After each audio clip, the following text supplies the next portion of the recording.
Assalamualaikum warahmatullahi wabarakatuh. Kembali lagi di my YouTube channel. Jadi di video kali ini saya akan berbagi informasi teknologi yang ada di motorsport Honda ya teman-teman. Jadi kita akan membahas sistem suspension Prolink ya yang ada di motorsport Honda.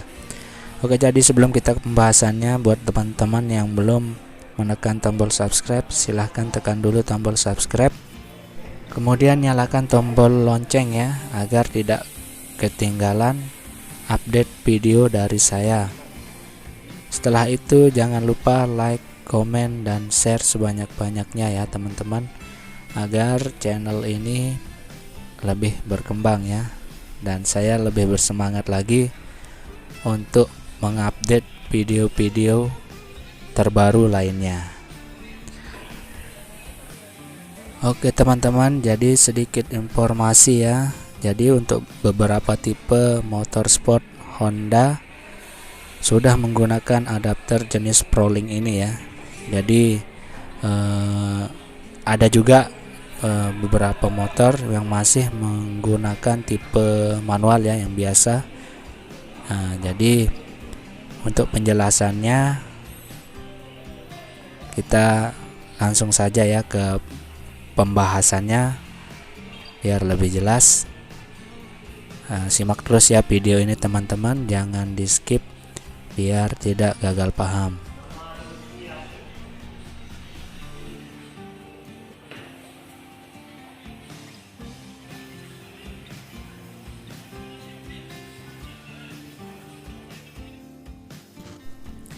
Oke, berbicara mengenai teknologi pada sepeda motor, Honda memang juaranya ya teman-teman. Dan sepertinya Honda memang tidak pernah kehabisan akal dalam melengkapi motor pabrikannya dengan berbagai fitur yang berkelas dan berkualitas. Di video kali ini kita akan membahas fitur Prolink suspension pada motor Honda ya, khususnya motorsport. Fitur ini merupakan salah satu hasil pengembangan teknologi yang dimiliki oleh Honda untuk menjamin kualitas, kenyamanan teman-teman dalam berkendara, terutama pada kondisi jalan yang tidak rata atau sedikit bergelombang ya teman-teman.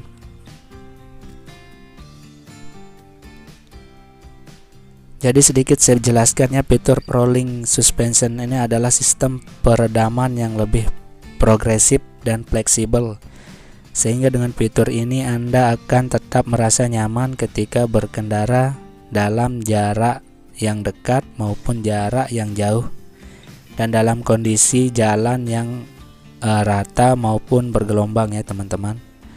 Jadi fitur Prolink suspension ini bisa Anda sesuaikan tingkat kekerasan dari suspension belakang ya, sesuai dengan kebutuhan dan kenyamanan dalam berkendara.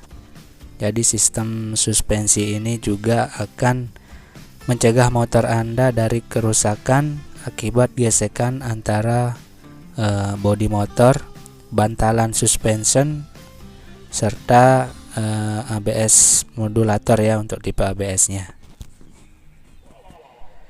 Jadi cara kerja dari sistem Prolink suspension ini adalah secara sederhana ya teman-teman. Jadi sistem ini berfungsi dengan menyesuaikan antara kinerja bantalan pegas suspensi belakang ya, dengan connecting rod sebagai penghubung dengan pergerakan dari asnya ya, rear axle-nya yang terdapat pada pelek belakang.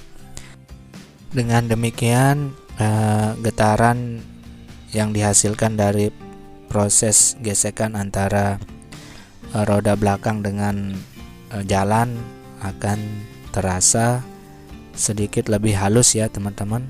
Jadi getarannya itu hampir tidak terasa saat kita melewati jalan yang sedikit bergelombang atau tidak rata ya. Jadi seperti itu ya penjelasan singkatnya. Jadi beginilah tampak dari sistem Prolink ya. suspension yang berada di motorsport Honda ya teman-teman. Jadi PT AHM tidak tanggung-tanggung ya dalam berinovasi dan melakukan perombakan pada motor yang diproduksinya ya. Jadi untuk meningkatkan kualitas dan kenyamanan saat teman-teman berkendara ya.